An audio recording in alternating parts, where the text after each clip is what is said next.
ஓம் குரு பகவானே போற்றி போற்றி. என் அன்பு குழந்தையே, இந்த மங்களகரமான தினத்தில் உனது பிரச்சனைகளை தீர்த்து வைக்க குரு பகவான் உன்னை தேடி வந்திருக்கிறேன். இந்த பதிவை முழுமையாக கேள் தங்கமே, என் செல்ல பிள்ளையே. என் அன்பு குழந்தையே, இன்று ஒரு சிறப்பான செய்தியோடு உனக்காகவே வந்துள்ளேன். எனக்காக கொஞ்ச நேரம் ஒதுக்கி முழுமையாக கேட்பாயா? அதிகாலையில் எழுந்தவுடன் உன் மனதில் இருப்பதை என்னிடம் சொல்லிவிடு. நான் பார்த்து கொள்கின்றேன். நீ நிம்மதியாக இன்றைய நாளை தொடங்கு. நிச்சயமாக மகிழ்ச்சியானதாக அமையும்.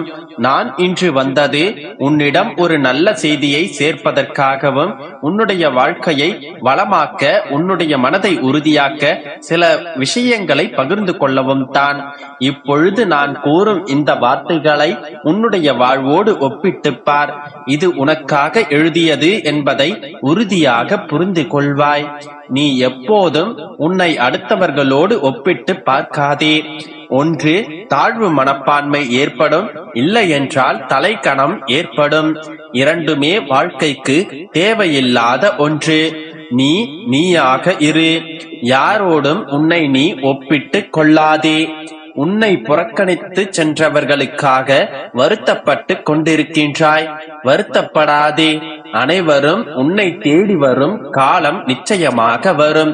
முடிந்து போன எதை பற்றியும் குறித்து வருந்திக் கொண்டு இருக்காதே. வரப்போவதை நினைத்து கவலைப்படவும் வேண்டாம். இதுவரை நடந்ததெல்லாம் நன்மைக்கே. இப்போது நடந்து கொண்டிருப்பதும் நன்மைக்கே.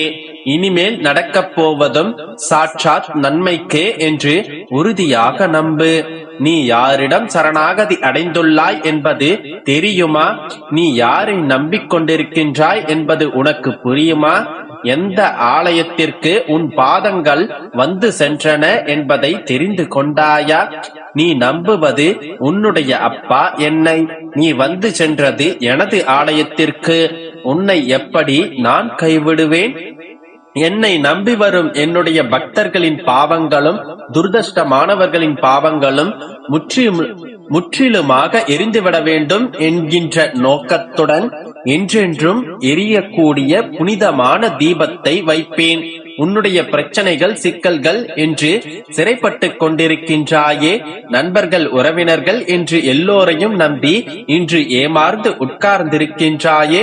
உன்னை இந்த பிரச்சனைகளிலிருந்து விடுவிக்கவே என் ஆலய வாசலில் நான் தயாராக காத்துக் கொண்டிருக்கின்றேன். நீ விரும்பும் அனைத்தையும் வழங்க நான் தயாராகவே இருக்கின்றேன். உரிமை உள்ள தாயை போல நான் என்னுடைய பிள்ளைகளை பாதுகாத்து அளவற்ற அன்பையும் பொழிவதற்கு ஆவலாக காத்துக் கொண்டிருக்கின்றேன்.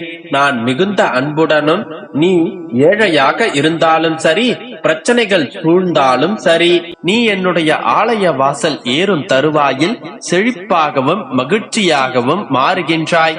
என்னை தேடி வா கண்மணி. உன்னுடைய பிரச்சனைகள், சிக்கல்கள் என்று எல்லாவற்றையும் என்னிடத்தில் ஒப்படைத்து விடு.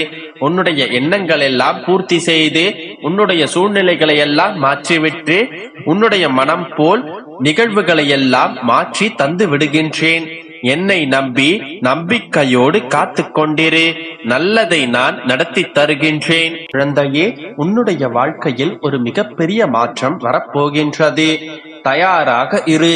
சந்தோஷ தருணங்களை கூடிய விரைவில் நீ சந்திக்கப் போகின்றாய். இதுவரை உன்னுடைய வாழ்வில் எல்லா கஷ்ட நஷ்டங்களையும் பார்த்து விட்டாய். இன்ப துன்பங்களையெல்லாம் கடந்தும் வந்து விட்டாய். இனி நீ இழப்பதற்கு என்று ஒன்றுமில்லை. நீ விட்டுவிட வேண்டிய சில குணங்கள் தான் இருக்கின்றது. அவை எப்போதும் ஏதோ ஒரு பதற்றத்துடனே இருப்பது, எல்லாவற்றிற்கும் கவலைப்பட்டு கொண்டே இருப்பது, இது நமக்கு நடக்குமா நடக்காதா என்று குழம்பிக் கொண்டே இருப்பது, நமக்கெல்லாம் எங்கே நடக்கப் போகின்றது என்று குறுகிய மனப்பான்மையோடு இருப்பது, இவை எல்லாவற்றையும் எனக்காக விட்டுவிடு. கடந்த காலத்தை பற்றி மீண்டும் மீண்டும் நினைத்து கொண்டே இருப்பதால் ஒன்றுமில்லையே. கடந்த காலத்தையும் விட்டுவிடு.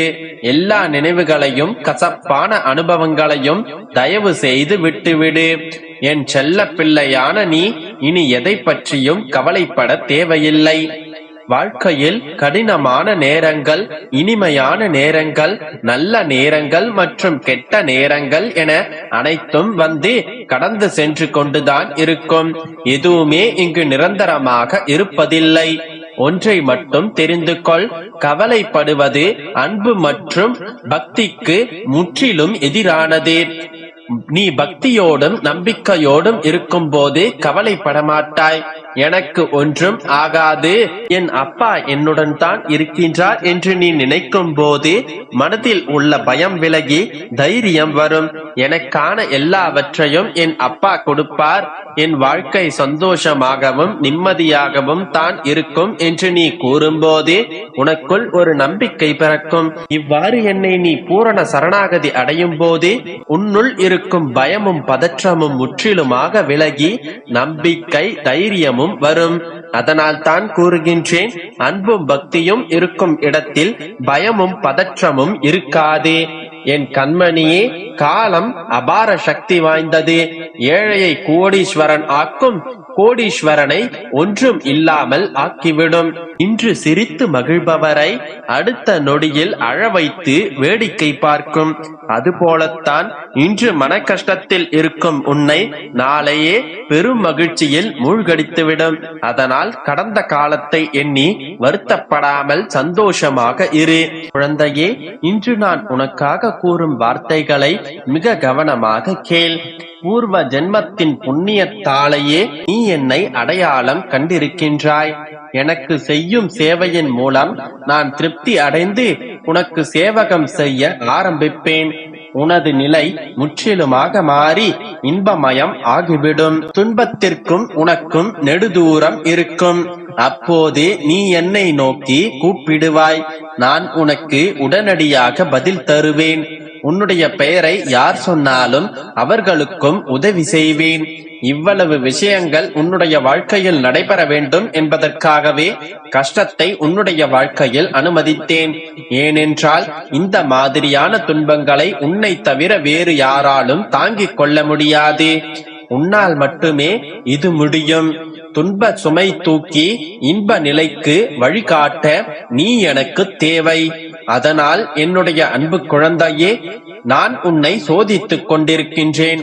உலகில் வாழும் எல்லா மனிதர்களுக்கும் சாதிக்கும் காலமும் இருக்கும், சறுக்குகின்ற காலமும் இருக்கும். இரண்டு காலங்களும் நிர்ணயிக்கப்பட்ட விதி. அதுதான் உன்னுடைய வாழ்க்கையில் நடந்து கொண்டிருக்கின்றது. உன்னுடைய வழிகளை கண்டும் நான் எப்படி அதை எடுத்துக் கொள்ளாமல் இருப்பேன்? உன்னுடைய சறுக்கல் காலம் முடிவிற்கு வந்து விட்டது. இனி ஒவ்வொரு நொடியும் நீ சாதிக்கப் போகின்றாய்.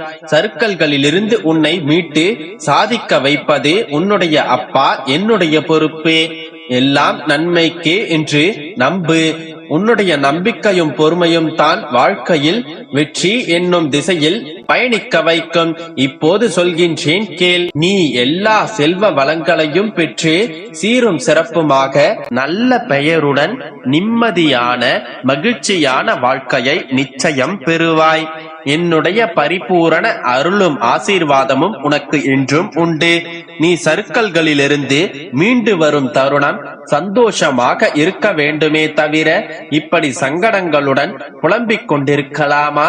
ஆம் கண்மணியே, இது உன்னுடைய சந்தோஷ தருணம். தவற விட்டு விடாதே. ஒவ்வொரு நொடியையும் மகிழ்ச்சியாக கடந்து வா.